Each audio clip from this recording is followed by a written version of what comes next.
Thank you very much. Good afternoon. Hope you enjoyed tea and coffee. I'm privileged to host a panel on a topic that is extremely serious. Yet we're going to try and have a little bit of fun and keep it jovial. And it's a personal issue for me and all of the panelists who are going to join me on stage. And a warm round of applause, firstly to Ram Sinha, the founder of Pride Circle. Please.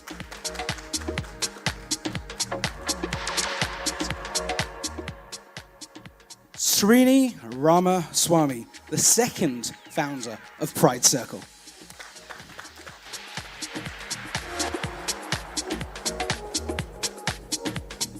Jnanada Deshpande, the CPO, Chief Partnership Officer of Deshpande Foundation.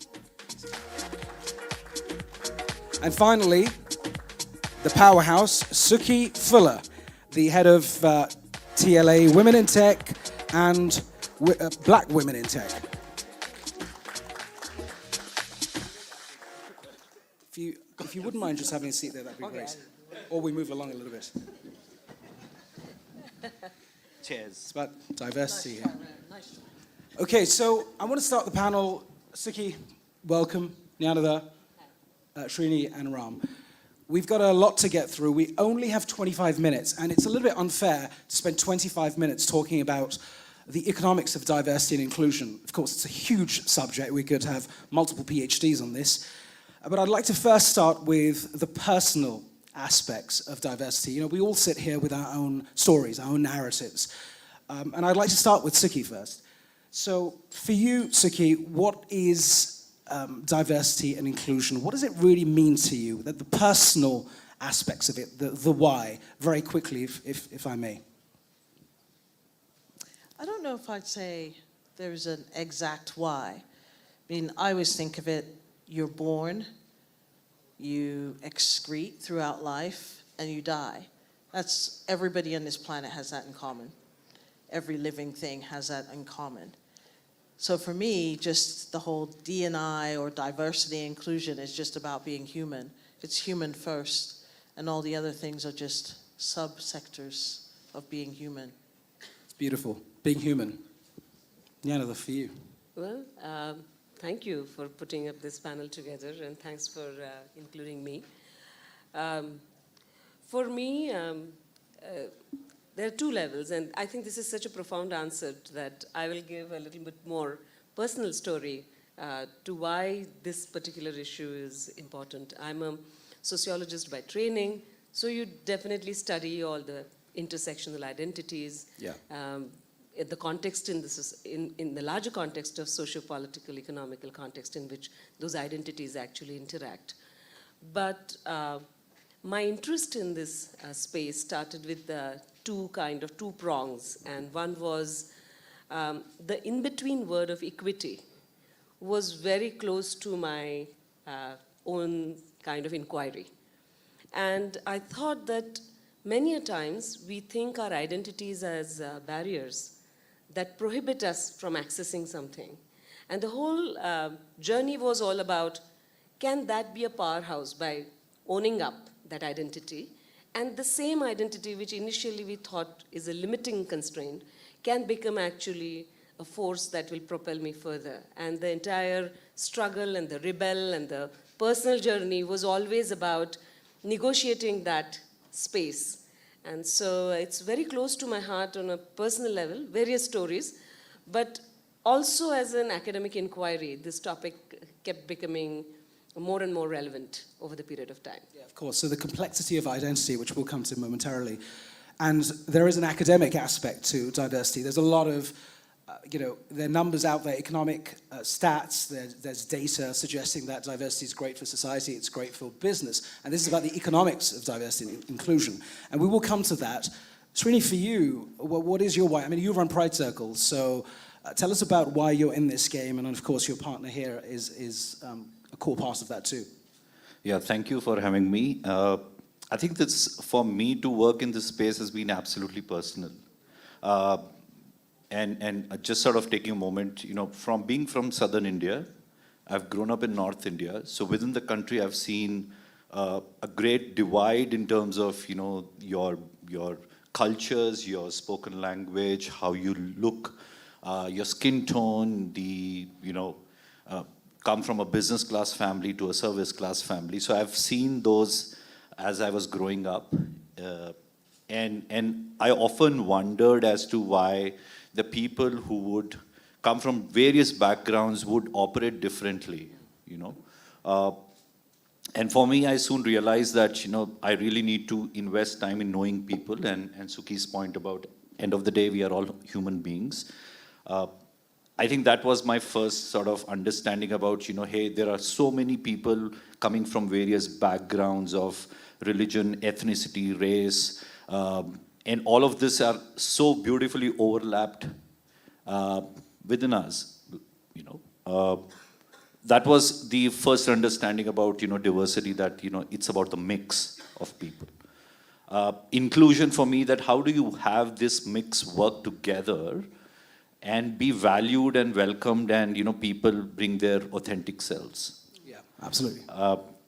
And that was my journey from that point on, as was growing up in the school to today, as what are the various ways or little efforts that I can put in to make others included and welcomed, valued, and at the same time they feel that this is where I belong.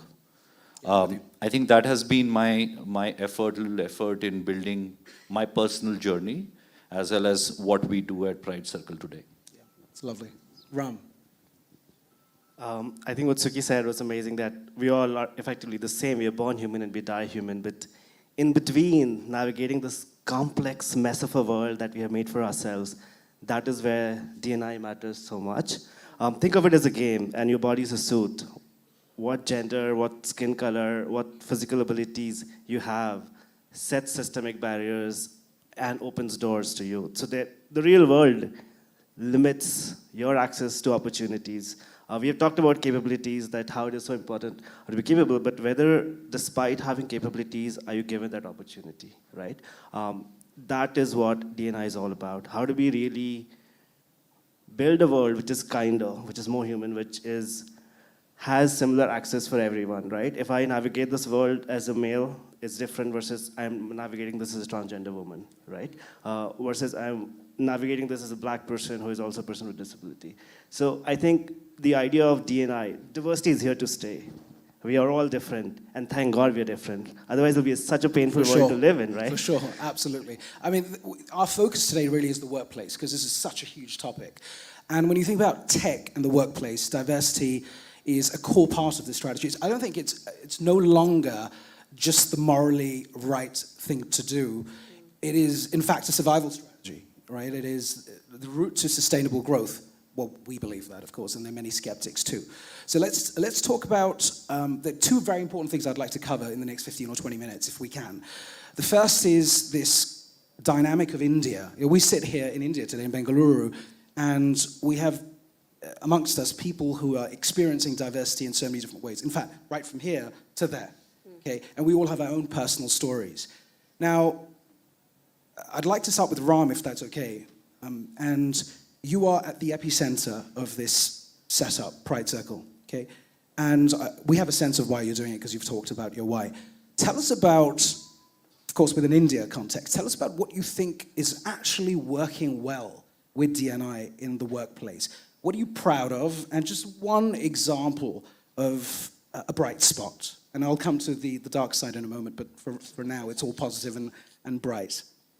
I think, first of all, realizing that there are other people in the room and there are other perspectives that I am not aware of, that is the most important, because we all navigate the world with our lens and we feel everything is great. But what other person's going through, we don't know. So starting the dialogue in this space, that helps. So what we do at Pride Circle is help organizations become LGBT inclusive, so understanding LGBT people perspectives. One bright spot, we have been conducting exclusive job fairs for LGBT plus people, and we've successfully placed over 650 people from this community in corporate India. The other thing I want to say that companies in India are very progressive. They're going above and beyond compliance needs to really assimilate LGBT talent within the workplace, be it same-sex partner insurance coverage, though same-sex marriage is not legal in the country, gender affirmation surgery, and a whole lot of other initiatives that really goes out to support LGBT community. I would say that's a really bright spot. Just briefly, in terms of policy, what's the situation with the acceptance from the Indian government on some of the laws related to LGBTQ? Just give us a quick summary so we're all on the same page. So only in 2018 was Section 377 read down in the country that basically meant decriminalizing homosexuality. We are like very nascent stage from a law perspective. The trans aspect has taken some progress, like third gender is a legally gender from 2014 itself. There is a act to protect trans people's rights, but there's a really long way to when we talk about equality in the eyes of law for LGBT people. Excellent. Bright spot for you, Srini. I think if I would be repeating what Ram just said. I think there are a lot of bright spots in the corporates today. To the point that Ram mentioned about the Section 377 ruling down in the September of 2018. Pre to that was, you would hardly find companies or corporate in India visibly, vocally talking about LGBT inclusion in India, right? So you would have their organizations or in other countries talking about and doing much more, but in India it was like, okay, we're not going to talk about it. Let us, wrap it under the carpet because it's illegal. To 2018 and fast forward today, there is very less of pink washing, but more of companies visibly and vocally speaking out. To Ram's point that, whether in terms of affirmatively working on inclusive policies, to affirmatively working on awareness and sensitization, to affirmatively hiring and skilling, because it's a lot of our panelists who spoke before us spoke about the demographic dividend and also talk about youth. So the organizations today are heavily investing in tapping into the potential of youth, LGBTQ youth or queer youth in the campuses and investing them to build the future. How comfortable do you think folks in this community are when yesterday we were at a bar, for example, with the advocates, and we were looking around and there were so many different people from different backgrounds speaking different languages, different dialects. This is what India is. Multi levels of complexity and innovation all at once. Are people comfortable accepting that they're part of this diverse group now? And would they go around telling their family members and friends? Are we at that stage, or is it still, hidden and they're in the shadows? Where are we with it? I think it won't be fair for me to just say yes or a no, because it's still a very gray, and I stay away from binary responses, yes or no, because that's where even the sexuality is very fluid. So I would say that it is a journey for an individual who is closeted or out from the community, and also a journey of a parent or an ally to come out. Because I often say that it is not just coming out of a process of somebody from the community, it is also a process of coming out as an ally, visible and vocal ally. So it could be a parent, it could be a sibling, it could be a friend. The acceptances, yes, the research says that the youth is far more accepting and is open. And we were looking at some of the data across the globe of the youth between the age group of 16 to 21, said that, whether you look at India data or China, US, UK, said that about 20% of the youth said that they are from the community. Right. Yeah. So I think, that sort of dynamics are changing. And when you have an expectation from the youth that, whether it's a workplaces that we want the workplaces to be like this, the workplaces have to then be more, affirmatively working on creating those spaces, equitable spaces. All hope lies in the demographics, it seems. They've got to do a lot of work. Nyanada, what about you? So I'll pick it up from where Srini initially mentioned that there are layers of identities: caste, region, language. Are you a first generation graduate in your family or a second generation? You're coming out of a family that inherited, say, maybe 3 generations, they are not literate, but now it's the first time learning. What I see as a bright spot, and working in Deshpande Foundation, visiting villages day after day, and even in my prior jobs when I visited villages, I see tremendous hope in our youth as well as our children. Because when I go to school and I visit schools, these identity markers are kind of a play. They play with it, Yeah. not discriminate it. I see that so strongly, and I did not have that perception myself. But say something as rigid as caste. But when you see the classroom of the fifth grader, they are playing together, eating together, joining hands, collaborating. There are different realities. Everything is not hunky-dory. But at the same time, I see the bright spot as the great possibility of change in youth as well as children. And they are kind of growing in tandem together in that conversation. Yeah, this becomes the cornerstone of, it feels like when you talk about India, the demographics, it came up earlier on, and I think two or three people talked about the demographics again and again and again. Yes. I think this is almost like you're putting all your chips, to some extent, on the demographic number, and it, not you, of course, we all are, and I think the next generation, or the next few generations, have a lot of work to do to take India in the direction it needs to. I will come back to you, bear with me. Suki, Yeah. the bright spot. Okay, so there are two hats I'm wearing here. So in the American hat, the bright spots in the corporate sector, I would say there was a record number of female-founded companies in 2021. That's all good. Well, you know, I have a lot more to say on the bad stuff. So, Of course. Hence, I'm going to start with you on that point. So and you have your space. and the same number goes in the UK as well. There was a record number, and that's been a growth since 2018. And that may be just from the aspect of being a woman. It seems that instead of deciding to sit at somebody else's table when you for a long time haven't been wanted and haven't been recognized, that women are now saying, and I'm speaking specifically about women, that it is now, well, we'll just go ahead and build our own.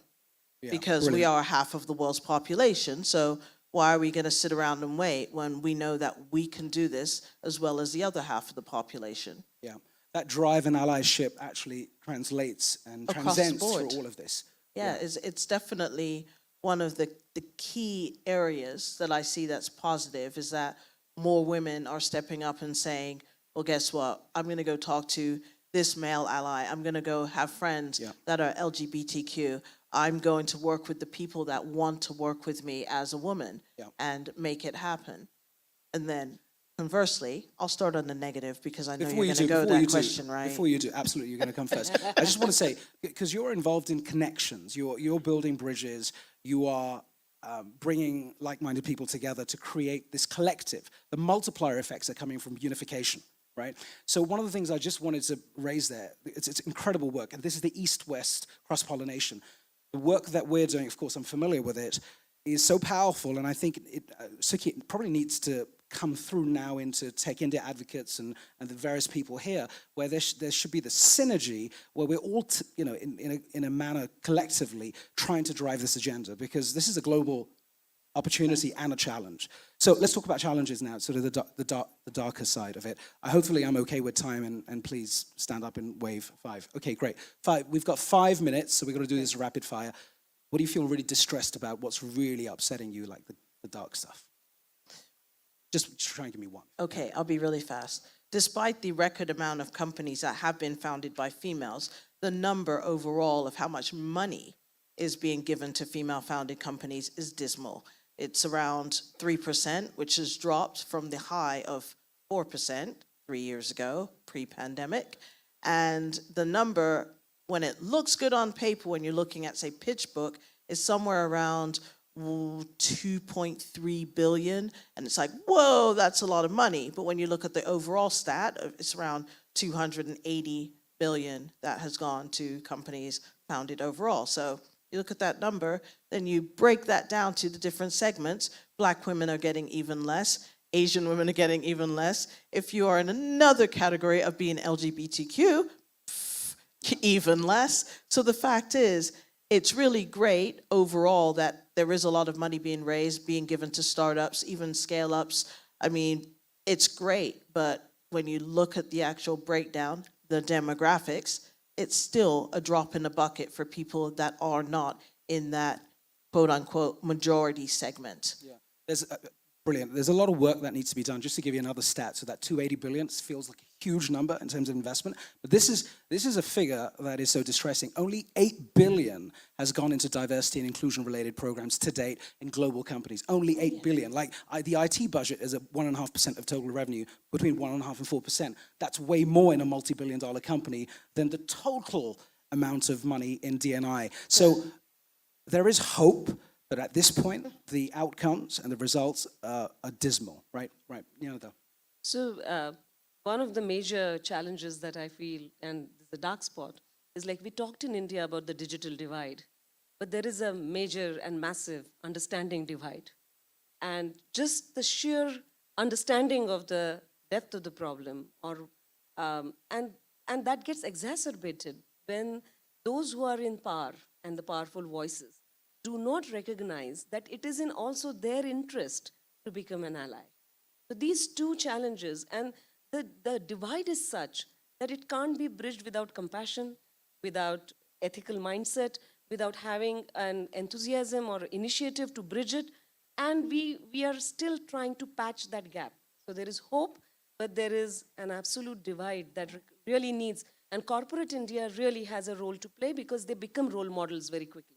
I'm not aiming at the political India or the other leaderships, but the corporate leadership and startups especially. And since we are in that group today, I would just mention that they have such an opportunity because the engineering mindset trains them to solve the problem. This is something right in front of us, and a compassion can actually solve that problem. So it's a solvable problem of divide that we can bridge. I think there is an opportunity to do that, but it's a dark spot. Yeah, great. So a little bit of positivity there as well. Absolutely. So it's really for you, the dark So side. I'm going to talk about the dark spot from the LGBTQ lens. So there was a study which was done by the World Bank along with Professor Lee Badgett in 2016, which carried out the study to find out what is the economic loss in India due to homophobia. And it was reported that India loses up to $32 billion every year, which accounts for up to 1.2% of the gross domestic product of the country. So imagine we are passing this homophobia from home and school. And these are the people who are, getting out of contributing to the country's growth. Imagine the demographic again. If we tap into this, and India loses that much of amount of GDP every year, how much of a push towards reaching that goal of $9 trillion by 2030 can be achieved if we become a little more empathetic, a little more inclusive, a little more better human beings and ally, and you would see an immense amount of push and a growth in this country within no time. Excellent, great. Ram. I would not dwell on the dark side because there's a lot we talked about. I would rather request people here that all of you tech entrepreneurs and working in the tech space and investing, let's try to build products and services that helps more than just people like me. Like whoever you're designing it for, that is how we solve problems. I think there's a lot of demographic dividend, the brain potential. We can do so much more if we just think about the other perspective for a bit. And I think let's focus on solutions. If we are just worried about problems, there are millions of problems. It'll just paralyze you to do anything. So let's. Absolutely, that's lovely. That's nicely put. So we segue into closing up very quickly. So finally, dystopia or utopia? Dystopia, something that's not going to be great, not a negative outcome, and a utopian world. Of course, I think I know what you're going to say, but I'm going to start with Suki because she's going to kick this off. Dystopia or utopia with the way we're going? If I have to go with my tech hat, I'm going to say utopia. If I have to go with my professional hat as an Intel analyst, I'm going to say dystopia. So I am quite conflicted, just like India. So someone said, what does India mean? So, it gave an example of food, like a biryani we all love to eat. So it's like cooking a biryani and throwing in oxymorons, contradictions, and dichotomies all in one and mixing it together. You can't really understand it. So that's a beautiful answer, by the way. It's nice and balanced, very diplomatic. Dystopia, utopia. Yeah, Well, I'm going to steal Srini's line. No binaries, but extreme optimism. If it optimism is that the problems will be solved. Because climate, everything is giving us signals that, oh, it's going to be very dark, and someone is saying we will have to go to Mars and stay there. But I'm an impatient optimist. Bring and I Elon like Musk it into the that conversation way, again. And I really like it that way. So if optimism leads to utopia, it's utopia. But optimism is the key. That's what I Optimism. think. It's in the sandwich. The optimism is the optimism tasty sandwich, stuff in there. yes. Okay, Srini. I think it depends on you and me.